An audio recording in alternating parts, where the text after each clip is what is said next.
akan menjelaskan sedikit tentang apa itu etika bisnis. Jadi etika bisnis itu cara menjalankan usaha dengan baik dan benar, misalnya jujur ke pelanggan, menjaga kualitas produk, tidak merugikan orang lain, dan tanggung jawab atas apa yang dijual. Oke, sebelumnya di sini saya bersama manajer dari usaha Backland, yaitu Bapak Moreno. Dan juga di sini ada rekan saya bernama Iklima, dan saya sendiri yaitu Dwi Tentara Pramesti. Jadi di sini kami akan memasuki sesi tanya jawab kepada pemilik usaha Backland. Kalau boleh tahu Pak, selama jalanin Backland ini, menurut Bapak sendiri penting nggak jaga etika dalam usaha? Maksudnya kayak kejujuran, juga kualitas sama pelayanan ke pelanggan. Menurut saya penting banget sih. Karena kalau kita tidak jujur sama pelanggan atau salah-salah, pelanggan juga sih rasanya pasti kayak etika di Backland ini kayak kurang bagus itu. Makanya kita jalanin buat etika kita usaha biar tetap dipercaya orang lain juga. Nah dari hal-hal itu biasanya yang paling Bapak jaga di Backland ini apa? Terus juga misalnya lebih ke rasa, kebersihan, atau kejujuran pelanggan? Oh, di Backland ini yang paling saya jaga sih cuma di pelayanan sama kejujuran. Nah, misalnya bahan-bahan yang kita pakai itu harus jelas atau rasanya juga harus konsisten, jangan berbeda-beda. Tapi kalau berbeda, kita kayak di pelanggan itu kita merasa tidak enak, rasanya tidak tidak konsisten buat pelanggan ini. Makanya kita harus konsisten supaya pelanggannya bisa rasain kopi dari Backland ini enak, bagus, dan percaya.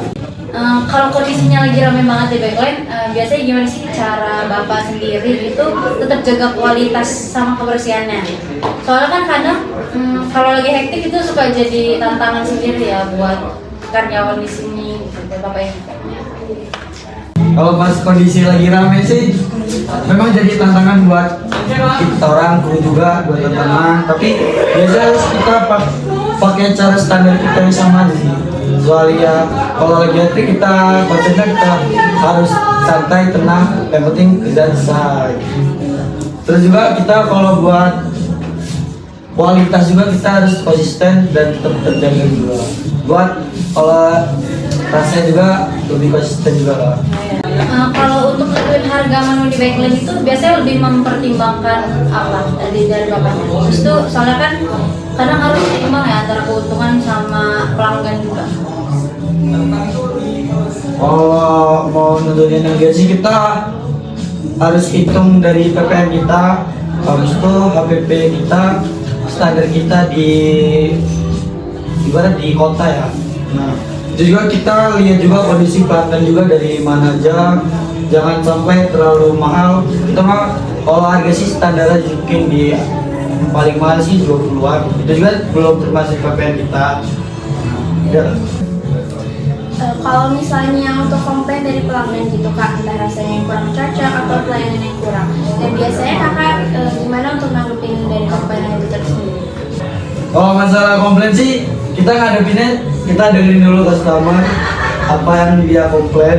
Nah terus kita harus kita evaluasi dulu yang dia komplain tentang apa, kondisi apa, rasa minuman atau kayak pelayanan kita kurang bagus. Nah kita evaluasi dulu menjadi buat pelajaran lah bagi kita ke depannya.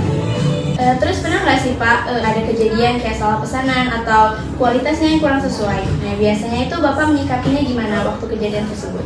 Kalau yang pernah ada pesanan atau rasanya kurang pas, biasanya kita langsung ganti langsung biar pelanggan ini biar ada tanggung jawab buat kita buat minuman. Terus kalau masalah rasa kurang pas juga kita konsultasi sama pelanggan juga biar rasanya juga tetap konsisten juga. Jadi biar nggak ada kekecewaan ya Iya, biar nggak ada kekecewaan juga. Sama Backland. Ya kalau pelanggan kita biar nyaman di sini, pelayanan juga bagus. Kalau di tim Backland sendiri, gimana Bapak untuk cara memastikannya semuanya tetap jaga kualitas dan kebersihan, apalagi kalau lagi sibuk dan situasinya lagi ramai kayak gini? Kalau karyawan sih kita kasih arahan dari soal kebersihan, pelayanan sama kayak kebersihan buat itu juga kayak WC, taman WC, habis itu kayak musola kita ada di bawah itu biar nyaman sama biar dilihat datang orang-orang pelanggan juga tetap, tempatnya bersih, nyaman. Nah buat bisa orang itu bisa dijadiin backline ini biar jadi rumah dia keduanya. Selanjutnya, kalau lagi kondisi sulit, misalnya penjualan yang turun atau bahan-bahannya lagi mahal, ada nggak sih hal yang tetap Bapak pegang dan nggak mau dilanggar dalam usaha ini?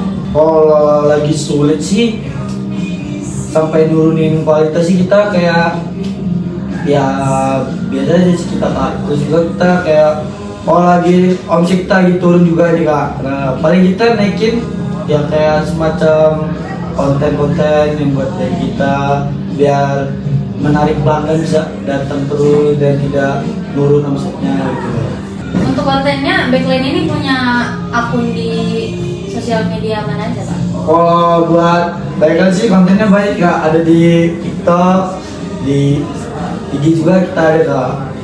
Nah kalau untuk pemesanan Backline sendiri bisa delivery kah sih? Atau gimana? Kalau pemesanan buat minuman makanan di backline juga, kita juga ada sediain di GoFood juga kita ada Kak. Kakaknya kalau lagi mager di backline bisa langsung GoFood kita bisa gitu Kak. Habis itu kalau datang aja kita boleh sih Kak, datang aja sih Kak. Buka sama tutupnya jam berapa ya Pak? Kalau buka sih kalau kita kan libur hari Senin. Nah kalau hari Selasa sampai Kamis tuh kita buka dari jam 11, close ordernya kita jam 11. Close area mungkin kita jam 10 juga Pak. Kalau hari Jumat kita di jam 1 sih Kak. Soalnya karyawan kita kan lagi semua pada sholat Jumatan semua Kak. Jadi dari pertanyaan yang tadi itu dibanding untuk menurunkan kualitas, Backline ini lebih memilih untuk menaikkan kontennya biar lebih ramai lagi. Iya Kak, bener. Untuk karyawannya jumlahnya ada berapa? Kalau karyawan sih mungkin kita ada di 9 orang sih Kak. Menurut Bapak, usaha yang bisa dibilang berjalan dengan baik dan benar itu seperti apa sih? Dan apakah dari pelanggan, keuntungan, atau dari hal lainnya? Kalau menurut saya kalau di pelanggan jika kita harus pelanggannya itu lihat kita tuh kayak pelayanannya ramah, terus kalau makanannya juga enak, kopinya juga enak, dan kalau datang atau lebih puasa lagi mungkin kita juga ada seperti itu Kak, live musik di Sabtu Minggu juga dia ada Kak, sampai malam juga Kak. Terus juga Jadi ada banyak yang ditawarkan ya Kak di dalam Backline? iya Kak, ada banyak ditawarin supaya kalau ada orang datang ke bagian ini tidak bosan ya, tidak kayak cuma duduk nongkrong doang, nggak kayak kan kita banyak juga kayak permainan juga, ada mainan juga kita di bawah, terus kalau di bawah juga ada kan bisa buat kayak foto-foto juga, memandang Fotonya banyak ya banyak Kak? kan, memandang sunset juga bisa, mancing juga bisa kan di bawah. Oke, di sini di Backline biasanya Pak pengunjung ini rata-rata usia berapa dan juga rata-rata yang berlokasi di mana gitu? Kalau pengunjung di Backline ini rata-rata sih anak-anak Gen Z ya, anak Gen Z. Terus kalau 50%-nya sih kayak remaja, bapak-bapak, ibu-ibu, lansia juga, atau 10% juga di keluarganya Kak, kalau pas kita lagi ada di weekend. Tadi kan disebutin kalau pengunjungnya itu bukan cuma Gen Z tapi ada keluarga juga. Berarti ada di sini menu-menunya itu berarti bukan cuma buat Gen Z ya Kak? Ada untuk family gitu. Menu yang ditawarkannya gimana Kak? Ada juga kan kita buat menu orang kayak keluarga, kayak buat sharing-sharing juga kita ada menu buat sharing-sharing juga ada. Kalau banyak juga sih Kak menunya kita buat sharing-sharing kayak perkumpulan anak kumpulan kayak event, kumpulan mahasiswaan juga kita ada juga Kak.